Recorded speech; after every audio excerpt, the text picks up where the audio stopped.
We are finally getting NFL news again, gentlemen. Dude, absolute banger just dropped from Micah Parsons. Thank you, Dallas. I feel like Micah Parsons has always talked about not wanting to play for Dallas. He always hints at it, but I never thought it was real. I thought he was just being playful for social media. Dude, check this out. Micah Parsons, this is direct from his Twitter. Yes, I wanted to be here, referencing Dallas. I did everything I could to show that I wanted to be a Cowboy and wear the star on my helmet. I wanted to play in front of the best fans in sports and make this America's team once again.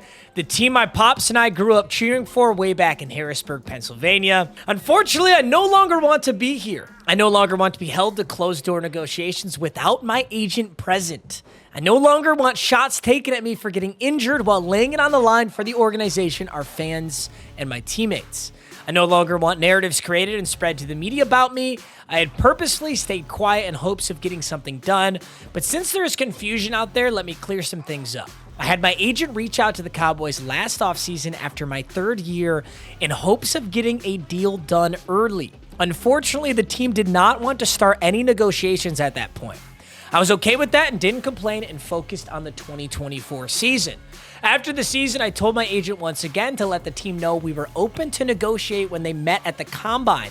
My agent informed me I should wait for other deals to get done because the price would only go up. But I didn't care and wanted to secure myself as a Cowboy long term. This was before any of the other pass rusher deals got done this offseason. I knew it would be leaving money on the table, but again, I was okay with that.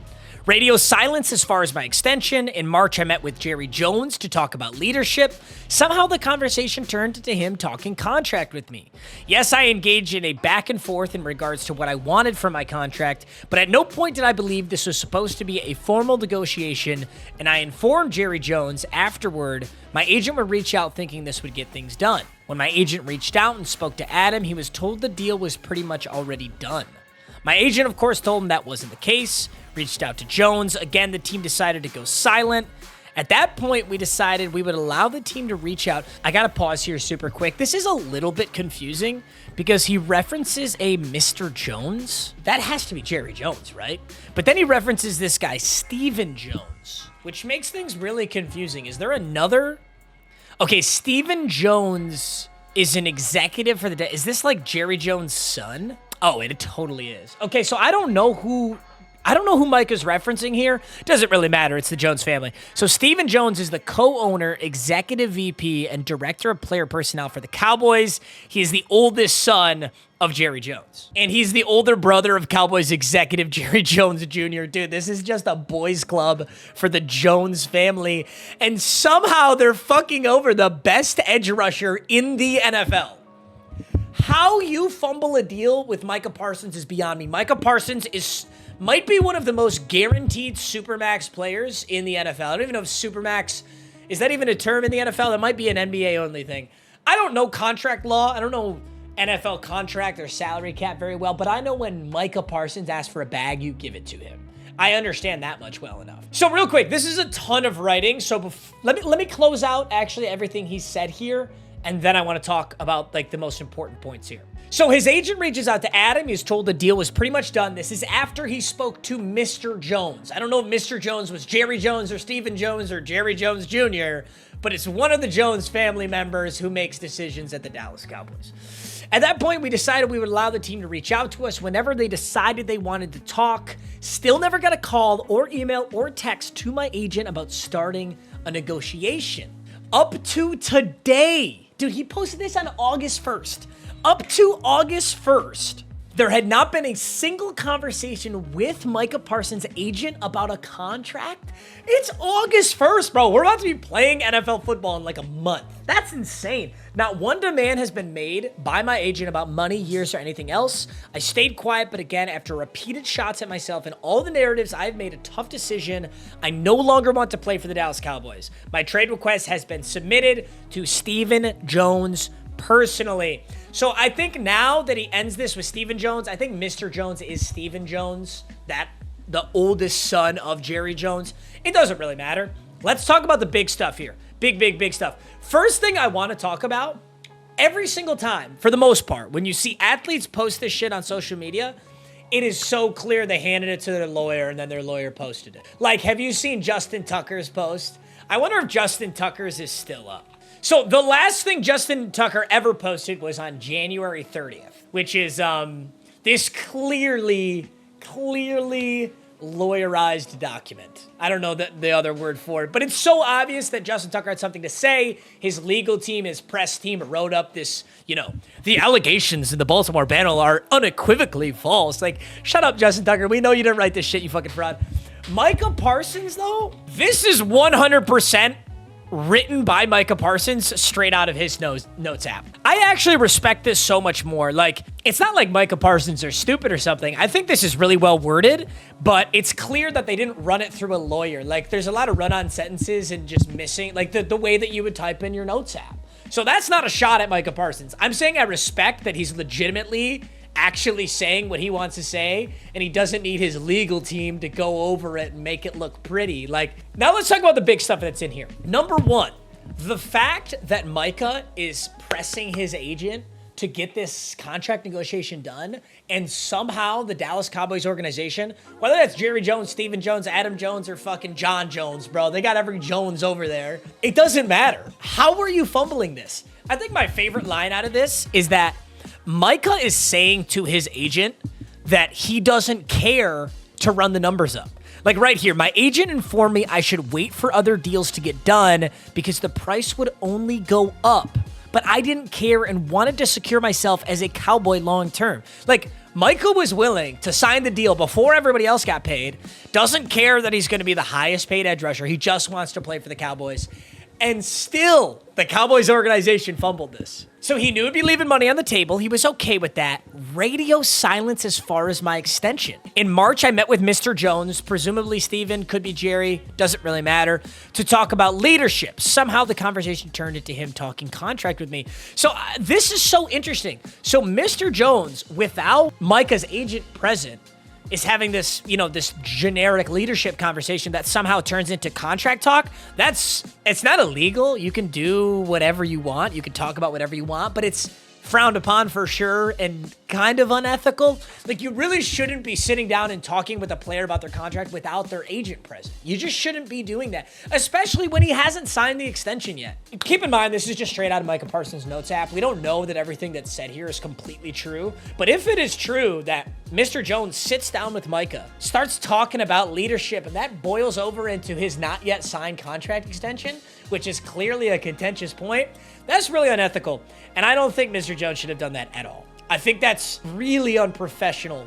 At the least, it's really unprofessional. So then the interesting thing is, after this talk, Micah is saying after they had this very informal, awkward talk, Micah's agent reaches out to Adam, and his agent was told that the deal was pretty much already done. So now Adam Jones is, I assume that's Adam Jones, who Adam is. I don't know, a lot of this is difficult because Micah is using names like Mr. Jones and Adam as if the reader would understand the context of exactly who that is, which might be true for some people, but isn't true for everybody. Regardless, the main point is Micah Parsons wants out of Dallas. He apparently tried everything he could to get his agents to re-sign this deal, to do this the right way, and the Cowboys fucking fumbled it. Here's the funny thing. We kind of saw a similar scenario with Myles Garrett, right? Remember when Myles Garrett's like, I'm not playing for the Browns, I want to play for a contender, and then the Browns just whipped out a fucking briefcase of money, and Myles Garrett did like the cartoon eyes and just signed right back with the Browns?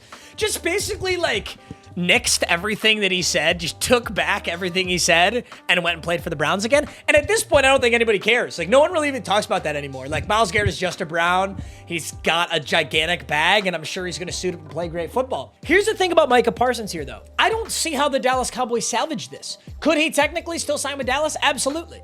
Like, Myles Garrett said he didn't want to be a Brown. Guess what? He's a Brown. But Micah Parsons is in such a different boat. At least according to him, he never wanted the biggest possible contract. He didn't care that they gave him the most possible money. He wasn't interested in his agent running up the numbers. He just loves Dallas, and he wants to play for Dallas. He's always been a Cowboy, and he wanted to sign this extension. And now he feels like he's being screwed over, and I don't see how the Dallas Cowboys fix that. I think even if the Dallas Cowboys were like, hey, Micah, we screwed this up. I'm so sorry. Here's the absolute most money we can pay you. Does he sign? Because it sounds like at this point, He wants to leave because of the repeated shots at himself and all the narratives. I have made a tough decision. I no longer want to play for the Dallas Cowboys. This doesn't seem like a money issue. I think the Dallas Cowboys have actually full-blown fucked it already. I don't know how they salvage this. So the question becomes, what are the landing spots for Micah Parsons? So NFL's got this article here on landing spots. I think people's personal opinions are always interesting, but one of the few things that's been good about sportsbooks becoming so popular is you can actually find pretty damn good data on where people are going to end up. Because if there's one person who's not going to get screwed over, it's the sportsbooks. So I like to always look at the sportsbooks odds on things like this, but first, let's see what this article says. So first one would be Buffalo Bills. Yeah, if Micah went to Buffalo, that would be disgusting. The Bills would be, and they would probably jump to Super Bowl favorite instantly if Micah Parsons was a Bill. They're already, I think, in the top 5 for Super Bowl favorite, but Micah Parsons goes there, they're number 1. I don't see how anyone would be a higher favorite than the Bills if Micah went there. Carolina Panthers, yeah, in your fucking dreams, bro. If Micah Parsons goes to the Carolina Panthers, I'm gonna piss my fucking pants, bro. I will not be cool with that. Bears would actually be a really interesting landing spot. I wouldn't hate that. I have like low-key been glazing the Bears ever since Caleb Williams got there, I've been low-key glazing the Bears the last like 2 years. Browns is an interesting one. I don't see how on earth you could have Myles Garrett and Micah Parsons. It seems almost like overkill. Double down on your strengths, I guess. Raiders, interesting. Yeah, I mean, both these teams would be doubling up. Tampa Bay Buccaneers, Washington Commanders. It is weird to think about this. Let me look up the odds. So it is important to note that the heavy favorite is still the Dallas Cowboys. Now, in my personal opinion, based on the way that this has been handled, I don't understand how Dallas salvages this. I don't know. Myles Garrett never said it was... I guess Myles Garrett also said the same thing, didn't he? Myles Garrett was like, I want to win. It's all about winning. I want to contend. And then they threw fucking money at him and he forgot. But I don't know. With Micah Parsons, it's like he's already said, I don't care about the money. I don't care about the big contract. I want to be a Dallas Cowboy, but they're pissing me right off and they won't do this the right way. So I want out. This feels different than Myles Garrett. I know I'm beating a dead horse here, but all right. Cowboys. Oh my God, tell me why the Eagles are the next best option. That actually pisses me off, bro. I swear to God, Micah Parsons goes to the Eagles. Apparently, Michael Parsons is a big Eagles fan, though. He always has referenced that on his podcast and just made mention. And I think he grew up in that area, right? Did he grow up around Philly? Patriots are the next landing spot after Eagles. So next most likely after Cowboys is Eagles, then Patriots. Chargers, Cardinals, Niners, Rams, Panthers, Jets, Raiders, Bears. I mean, Patriots would be an interesting one for sure. That Patriots team is the Patriots might actually be finally rebuilding. I don't think I hate that so much. I'll be dead pissed off if he goes to the Eagles, though. I tell you that. I'll be fucking pissed. Now, let's take a look at some of these comments on this Twitter thread. Micah Parsons at 31 million views, 187,000 likes. I think the general sentiment is in support of Micah Parsons. You never know. When people request a trade, like sometimes the athlete gets shit on, like, oh, you're abandoning our team.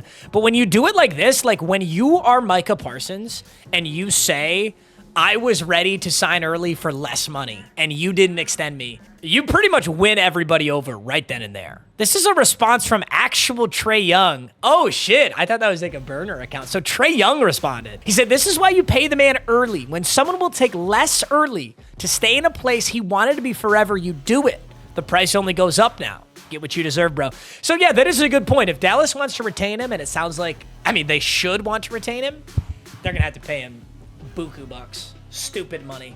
Before I go any further, Jerry Jones commented on this. Cowboys owner Jerry Jones, amid Micah Parsons' trade request, I would say to our fans, don't lose any sleep over this. Jerry Jones, you are so out of touch. It is difficult to understand. But I will say it sounds like this headline is intentionally rage baiting because as I'm reading the whole article, it sounds a lot different. Cowboys owner Jerry Jones spoke publicly this weekend for the first time about Micah Parsons. I think the world of Micah, Jerry Jones said after Saturday's practice, and that request that Micah made on Twitter, like the request to be traded, is just a part of negotiation. On Friday, Micah Parsons posted on social media his detailed talks with Jones, concluding with a statement that he no longer wants to play for the Cowboys. Parsons noted that in March, he met with the Cowboys owner about a contract extension. Also, it's good to note that in this article, it is referencing Mr. Jones as Jerry Jones. So back to when I was talking about that notes section, it probably was Jerry Jones that Micah was talking about. In March, I met with Jerry Jones to talk about leadership. That turned into a contract talk. With nearly a month until the season opener, Jones wouldn't say much about whether he expected Parsons to be on the field and ready to go for week 1. Jerry Jones said, "I don't want to talk about my expectations." Now that is speculating, but I can't speak to anything that's happened up until now, and that has no sensitivity to me. This is why Jerry Jones explained he had a direct talk with Micah instead of with Micah's agent, and this is what I said was very unprofessional. Jerry Jones said, "My experience has been the agent is not the one that solves the problems you have when you're executing what you said you would do in the contract. So I like to deal directly with the player when it's of this nature." I wish I could have a good opinion on this. I just don't understand the complexities of this. In my personal opinion, I think it's unprofessional to speak to an athlete about their contract as the owner without the agent present. I will say Jerry Jones definitely has more experience than I do with this. While Parsons has yet to receive a new deal in Dallas, other NFL teams have secured their top pass rushers. Yeah, so Max Crosby got paid, Myles Garrett got paid, TJ Watt got paid. I think Zach Allen got 4 years, $102 million. He got paid too. Dallas has a recent history of stalling contracts. Zach Martin got the extension done. CeeDee Lamb got the extension done. Dak Prescott got the extension done. I will say, if history repeats itself, Micah just goes back to Dallas. But I don't know this. This is the big kicker. Nobody posted some shit like this. And nobody outright said, I have made a tough decision that I no longer want to play for the Dallas Cowboys. That's big. Now listen, if Micah Parsons is fucking galaxy brain, ultra IQ, outplaying Jerry Jones, and he's about to get paid a ridiculous bag and he stays with Dallas, then he's a genius. Congratulations. But this doesn't read that way to me. This reads to me as a frustrated athlete who wants to play for someone else now. And I don't know, time will tell. Shit, man.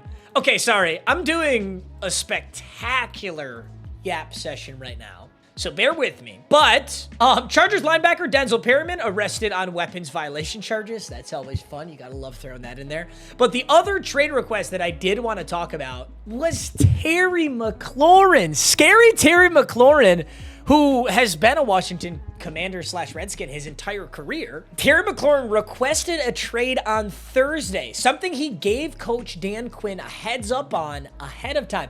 This is really shocking to me. Washington, in my head, has never been in a better position. It's never been more favorable for a wide receiver. Jaden Daniels played absolutely out of his mind. It looks so bright for a future in Washington. So if I'm an older wide receiver who's really high on the depth chart, I don't get this, so I want to know right now why he requested this trade. So the reason that is claimed by McLaurin and his agent is that no progress has been made towards an extension. So if you believe what Jerry Jones said, it's the same thing Micah's doing, which is this is just part of the negotiation. The players request a trade to apply some pressure to ownership. Is that really true for Micah? Is that really true for Terry McLaurin? I'm not sure. Now, notably, Washington brought in Deebo Samuel, which I don't know if it was 3 years ago. That would piss me off if I was Terry McLaurin. But Deebo has recently looked relatively washed. So just got to say that for what it is. So McLaurin is currently a training camp hold-in, is requesting a trade from the Commanders as contract negotiations have stalled. The 29-year-old McLaurin is entering the final season of a 3-year, $16 million deal with $2.8 million in guaranteed money. That's actually incredibly cheap. That's a steal for Terry McLaurin. He's made no secret of his desire for a new deal and taken a hardline stance that's apparently not soft from the Commanders. What would you do if you were Micah Parsons? What would you do if you were Micah Parsons? Would you stay with Dallas, or would you test your luck in free agency? That's a great take right there. Dude, this looks gas. Ooh. Yeah, I mean, he requested a trade, but as I look at this wide receiver room, how long Terry McLaurin's been with Washington, I'd be really shocked if he does not re-sign with Washington. Like, look at this wide receiver room. Deebo Samuel, who really needs to prove himself. Noah Brown, Michael Gallup, Luke McCaffrey. McLaurin is clearly wide receiver 1. He's got Jaden Daniels. This Commanders team just won a playoff game. There's no way he's leaving Washington. If he leaves Washington, he's crazy. That's my opinion on that.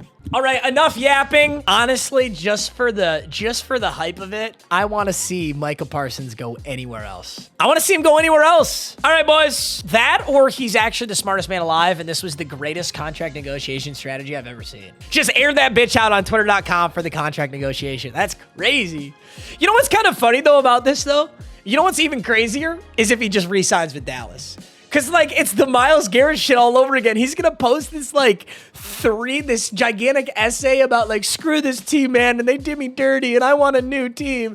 And they're just going to re-sign with Dallas. Like, either way, it's going to be pretty awesome to watch. Okay, enough yapping. I love you guys. You're so handsome. I hope you have a spectacular day. Poo-poo, pee-pee, true gay, true.